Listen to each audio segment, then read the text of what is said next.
with that time of year. But in essence, It's a Wonderful Life is a film about suicide.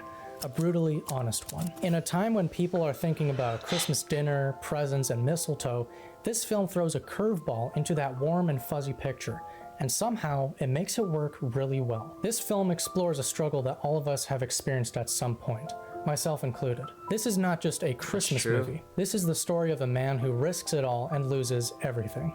Does he commit suicide in the end? You'll just have to watch to find out. The movie opens with people praying for a man named George Bailey. This man is very important to the story we are about to experience. The story takes place in a small town, and we see everyone praying for this man who's on the verge of taking his own life. We then move to the sky, and we see two heavenly beings discussing what to do about George Bailey. At exactly 10:45 p.m. Earth time, that man will be thinking seriously of throwing away God's greatest gift. Right out of the gate, this movie states its opening theme. Suicide robs you of God's greatest gift of life itself. We're also introduced to the main And I'm gonna tell you like George this, Bailey. man. Just give it a try, bro. I want you Just to give it a take try. I know good it's look at fucking that terrible. face. I know you feel Go like ahead. you'd be way better off. Like, just fuck This it, man bro. You has don't one want of to the deal with any of this greatest shit. emotional U-turns Just give it. I've It ever might seen turn in around, film. bro. It And might this get better. opening You might already get tells better, us bro. a little bit You gotta of give where it. this You know what I'm movie is saying? headed. The movie gotta- isn't you going gotta to try. beat around the bush. Over here, in the hydrangea bushes. This is the story of a man who is so deep into despair that he is about to take his own life. And this resonates with me because at one point in the past, I've also experienced these things. And even if some of you haven't, this theme still hits home because everyone struggles with self-worth and has experienced dark times. That's a If fact, bro. anything, Hey, man, I think the I holiday season had a amplifies those suicidal, feelings even more because it's a time that is supposed to be full of joy. So when we see movies like It is what it this, is. I they tried to feel kill out of myself. You know, place. it was And as what a it little was. side You know, we note, move past as a it. You Christian get better. That's the whole filmmaker, point. I You try really to, appreciate how you the gotta get opening of past this it. You gotta film try to get better. Don't simultaneously do that shit, introduces man. Don't a even try to profound stop theme thinking like that, and man. grounds If it you're in a thinking like spiritual that, you tone thinking it's without you'd being be way better preachy. off without the shit, without all the bullshit, Believe it or bro. not, Just even try though to this movie find is something. considered a Find Christmas something that classic, interests you. the story doesn't Whatever really it is, focus man. on Just Christmas, whatever. but the Just darkest scene in the try to love movie it more and takes more. place You in know what I'm saying? I'm would telling you, you otherwise gotta be try. considered a But other than jovial that, holiday. I tell my So friends all let's the time dive because into sometimes George I'll be Bailey we'll be and how we'll be he got getting to such a dark place. into some conversations, and all of a sudden, some conversations This it takes a movie turn. hammers You home talk one about quality about your life George and that we shit, never forget. and then they'll always Without like this stop one when they'll thing, talk about their nothing struggles. else They'll in be this like, movie would have it's not happened. In fact, anything it's like so like out what of you place experienced, that nobody else in his because town you know what I'm really saying. has They this know what character happened. trait. So what is it? George And I'll be like, has a that's not strong true, man. desire Like to everybody travel has the their own world. problems. At It's first not glance, this comparable, desire man. that Everybody, George like if has you seems sit there and you say, superficial, wow, but that if was you the stuck worst around on experience of this my channel life. long enough That was the as a worst mental modern state I've been in paragrapher, my life. you would know That's that the exact sometimes same the as somebody simple else, things can often be the most regardless of profound. situation, The because angels then take that's us your through a range. brief That's what you know it flashback as. of You know George that growing as the into a worst young man. for We see what his you've desire experienced to in your life. travel So grow it's into the worst. something more You know, tangible, it's or not even like a. desperate. Mary, I know what I'm You know what I gonna do mean? tomorrow and the And, next day and next so that's why it's so year and a important, year man. You after can't that. look I'm at somebody shaking else the and be like, dust of this crummy little man, town I'm- off my feet, and I'm gonna see the world. I'm not gonna His do desire shit. to They went travel through and shit leave way his worse. hometown Because this is gonna of make you feel Bedford worse, man. Falls You gotta is just both a acknowledge your blessing shit and and a move curse. forward. He You knows know, exactly try to what live he your wants life. from a young age, something I can't say for most of my peers. But he also has one other very important trait. He's selfless to a fault. As we walk through his childhood, we see both idealism and sacrifice, the desire to travel and That's beautiful. sacrificing it to serve others. He constantly puts others before himself, sacrificing his dreams, his time, and money for the sake of holding people together. In just the first 10 minutes, this film has managed to not only get me invested in this character, but also masterfully introduce the main theme and conflict of this story. It's so well done that you don't even notice the exposition you're taking in. You can easily suspend belief because everything is integrated so seamlessly. But this is where everything begins to go wrong, because one character throws a wrench into George's idealistic world. That's Henry F. Potter, the richest and meanest man in the county.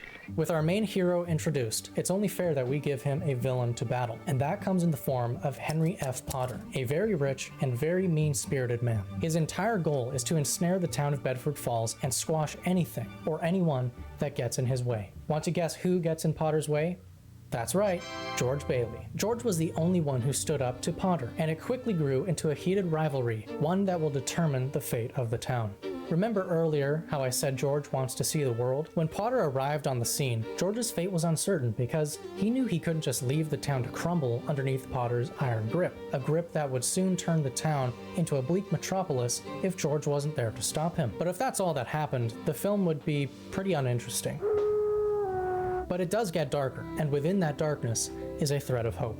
This hope is introduced by way of two characters, Clarence, George's guardian angel, and Mary, his childhood sweetheart. Clarence officially arrives later in the film, so let's take a moment to focus on Mary. She is single-handedly one of the most important side characters in this film. In a world filled with darkness, she brings a glimmer of hope into George's life.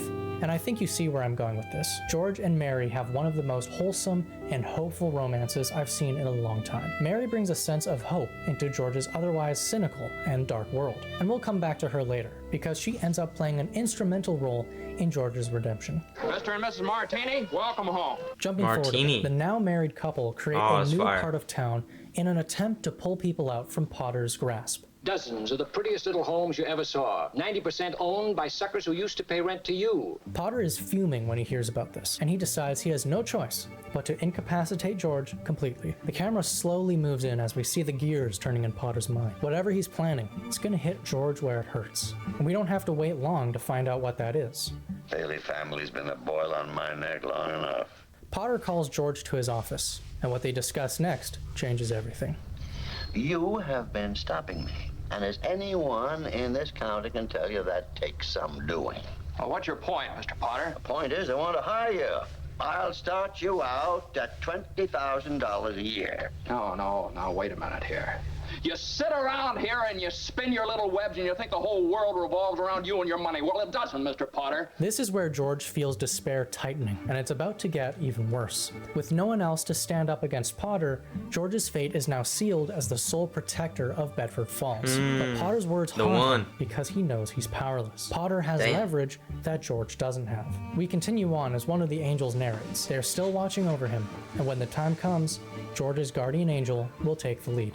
Now you've probably already guessed that George never leaves Bedford Falls. It's now winter, and with Christmas around the corner, everyone in Bedford Falls is in good spirits. Even George himself. George has a loving family, a supportive wife, and a community of wonderful people. But what he didn't know was that everything was about to change. Carter, bank examiner. I trust you had a good year. Well, between you and me, Mr. Carter, we're broke. George's business owes a hefty $8,000 to the bank. In the middle of the confusion, George's uncle loses the money, or rather misplaces it, and then Potter steals it. What started as a simple mistake quickly unravels the last thread holding George together. We see him begin to panic once his uncle tells him that he lost the money. George realizes that this could be the end of them. The business will be bankrupt, the bank will ask for his arrest, and Potter will win. Things are spiraling down quicker than he could imagine. You realize what this means? It means bankruptcy and scandal and prison. That's what it means.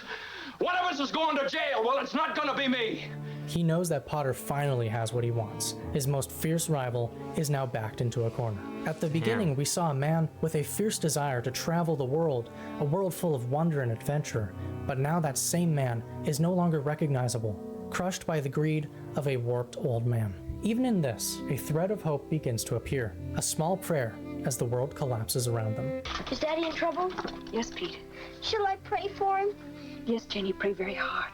Mary urges the children to pray for their father. Even in the midst of these tumultuous events full of uncertainty, her hope and determination stand firm. But even while they pray for George, their father, for him, this is where the darkness creeps in even further. With the $8,000 now in Potter's possession, he has the upper hand, and he knows it. He knows that George will have nobody else to turn to but his wealthy rival for help. And when George does come pleading, Potter's next actions are what propel this movie into its darkest point yet. So with nowhere else to go, George turns to his rival Potter for help. And if you think Potter can't possibly get any worse, buckle up, because his next words are what thrust George into the darkest part of the movie. I've got to raise $8,000 immediately. Please help me, Mr. Potter. You once called me a warped, frustrated old man. What are you with a warped, frustrated young man? You're worth more dead than alive. And this is where the story takes a turn for the worse. Coming back to the theme of suicide we've been building up to. Desperation is now gone. Despair has set in. George sits there in shock as Potter berates him for his foolishness. The cold claws of inevitability are closing around him. His family, business, even the fate of the town are now in Potter's hands. A simple backhanded insult is what shatters George's already frail hope into a million pieces. The man we know as George Bailey is done for. This turning point resonates with me because this film makes it so personal. It could apply to any of us watching at home as much as it does to George Bailey. I think we often feel insufficient or anxious about events that are out of our control. I mean, that's a fact, man. I'm not gonna lie, it's hard not to feel that way. Sometimes this sense of very hard, man. Is so and then when you feel like you gotta let it go and then you try to let it go, you feel like you're not doing shit. You're like, man, between George and the town. I'm supposed to be doing something about this. And you try, it's like, fuck, final devastating blow. You're worth more dead than alive. And George feels he has failed in every way possible. I'm going to swear out a warrant for your arrest. So with little else to do, George flees the room. He flees as far away from Potter as possible, ending up at the local bar. Finally, the gravity of it all sets in, and George weeps at the table. With nothing else to do, he does the only thing he can think of in that moment, and prays. Dear Father in heaven, I'm not a praying man, but if you're up there and you can hear me, show me the way. James Stewart, the actor for the character of George, was a World War II veteran, a fighter pilot, and may very well have prayed something similar during his missions. When life gets dark and you feel like there's no escape, sometimes you just want to cry out for somebody, anybody, to pull you out of the mess. So unless you have a heart of stone, this moment will impact you big time. I know it did for me. Seeing George in this state of pure desperation is just heartbreaking. His prayer at the bar feels painfully real. He has nowhere else to go, and sooner or later, the police will find him, and the story of the quaint Bedford Falls will end, and Potter will finally get what he wants. But little does George know that his prayer had more power than he realized. However, oblivious to it all and stuck in the mires of despair, he finally decides what he's going to do. He quietly leaves the bar and slowly makes his way over to the bridge. As he peers below him, he can see the cold winter river rushing beneath him, a gentle sprinkle of snow falling in the air. George is about to commit suicide. Back at the beginning of the film, we saw two angels discuss George Bailey, after which they decide to send an angel named Clarence to help him. But George isn't aware of any of this. In this moment, he's ready to say goodbye to it all. His wife, his children, the town, and his dreams to travel. All gone in one jump. He takes one last look at the river beneath him, and just when he's about to leap, something unexpected happens. His little prayer at the bar is about to come to fruition. In a stroke of genius, George's guardian angel Clarence takes advantage of George's selfless character and jumps into the river and feigns drowning, at which point George jumps in to save him. Even at the precipice of committing suicide, George's sacrificial values take over as he jumps into the river to save Clarence. You didn't go through with it, did you? Go through with what? Suicide. I'm worth more dead than alive. I suppose it'd been better if I'd never been born at all. What'd you say? I said I wish I'd never been born. Wait a minute, that's an idea. You've got your wish. You've never been born. And with that, Clarence grants George his wish. He has never been born. George is oblivious to what Clarence just changed, and he storms out to find his wife and kids. He walks through town, but everything is different, shockingly so. What starts as confusion quickly turns into horror as the events unfold before him. And this is where the nightmare begins.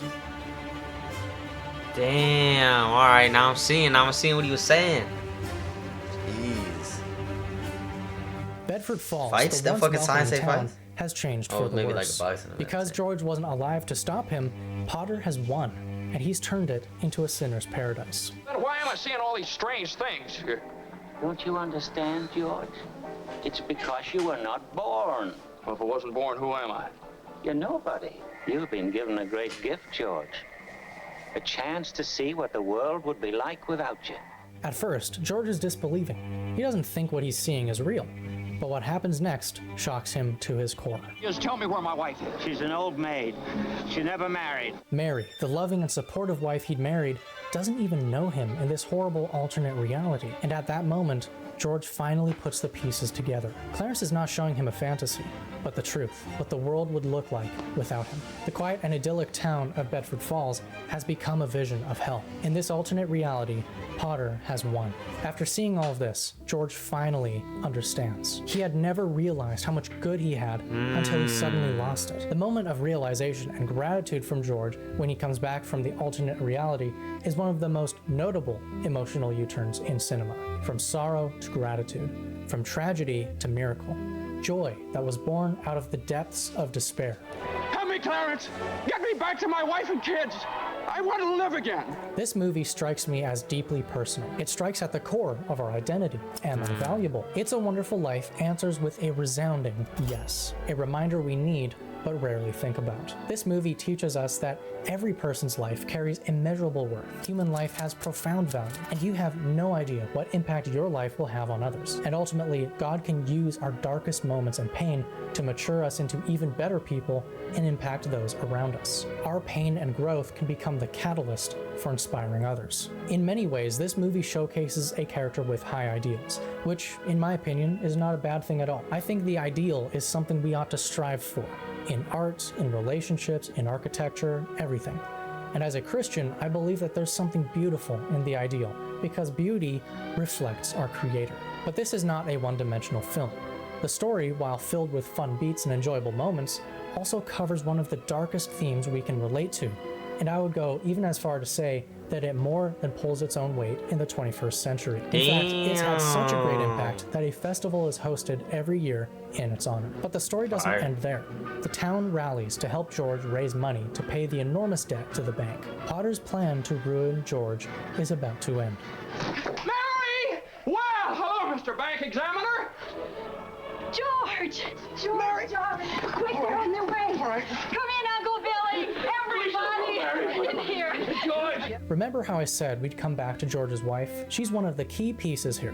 Without her reaching out to the real town one, and I'm trying to asking tell them you, to man. help, Shit. nothing else would have clicked into place. The wife who saw George give everything to save the town is now the one who saves the day by rallying that town to help pay off his debt. And without the divine intervention of God through Clarence, George wouldn't be standing in front of them. In many ways, I think this film is profoundly religious, with many references to God, angels, and prayer. But these things aren't hit over your head. They're woven organically into the story, laying the groundwork for the theme early in the film.